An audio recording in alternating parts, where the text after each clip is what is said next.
दूसरी दुनिया से।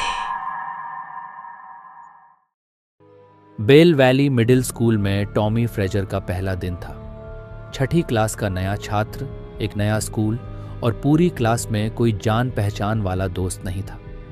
नए दोस्त बनाने की कोशिश में उसने स्कूल में होने वाली डांस पार्टी की सजावट कमेटी में अपना नाम लिखा लिया। सजावट के दौरान ही टॉमी सीढ़ी से फिसला और जोर से गिर पड़ा।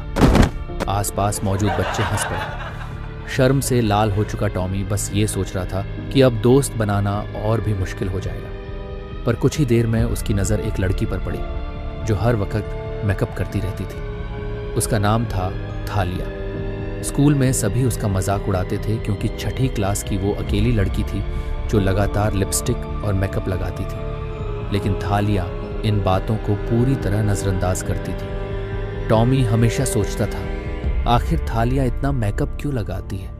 क्या वो कुछ छिपा रही है? एक दिन सजावट के काम के दौरान टॉमी लाल रंग का पेंट लेने तीसरी मंजिल के आर्ट रूम गया। वहां पहुंचते ही उसे बच्चों की धीमी धीमी आवाजें सुनाई दी। उसने आवाजों का पीछा किया तो स्कूल के उस हिस्से में पहुंच गया जो दशकों से बंद पड़ा था। वहां एक पुराने कमरे में घुसते ही उसने कुछ मूर्तियां देखी जो एकदम असली बच्चों जैसी थी। वो हैरान था। तभी प्रिंसिपल मिसेस बोर्डन ने वहां आकर बताया कि ये मूर्तियां उन बच्चों की याद में थीं जो 1947 में अचानक रहस्यमय तरीके से गायब हो गए थे। आखिर ये बच्चे कहाँ गए होंगे? टॉमी सोच में पड़ गया। स्कूल के डांस वाले दिन टॉमी अपने दोस्त बेन और थालिया के साथ फिर से उसी पुराने हिस्से तक जा पहुंचा। गलती से वहां उन्हें एक पुरानी लिफ्ट दिखाई दी। उत्सुकता में तीनों लिफ्ट में चढ़ गए, ये सोचकर कि ये उन्हें सीधा तीसरी मंजिल पर ले जाएगी। लेकिन दरवाजे बंद होते ही लिफ्ट अचानक तेजी से नीचे गिरने लगी। तीनों घबरा गए और जोर जोर से चिल्लाने लगे। थोड़ी देर बाद जब दरवाजा खुला तो वे एक ऐसी जगह पर थे जो बेहद भयानक और बेरंग थी। हर तरफ सिर्फ उदासी, सन्नाटा और घुटन भरा अंधेरा था। जैसे ही वे थोड़ा आगे बढ़े उन्हें कई बच्चे दिखे।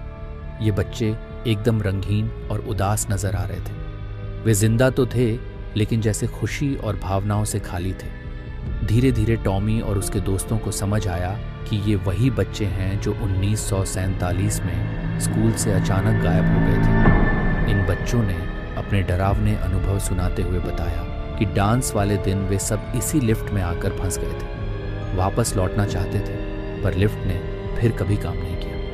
उनकी उम्मीदें धीरे धीरे टूटने लगीं। उन्होंने बताया, पहले हमारे चेहरे, कपड़े और बालों से रंग गायब हुआ, फिर धीरे धीरे हमारी यादें भी गायब होने लगीं। हम अपने परिवार को भूलने लगे। इतने सालों से इस बेरंग दुनिया में सिर्फ दर्द, अकेलेपन और डर के साथ जी रहे हैं।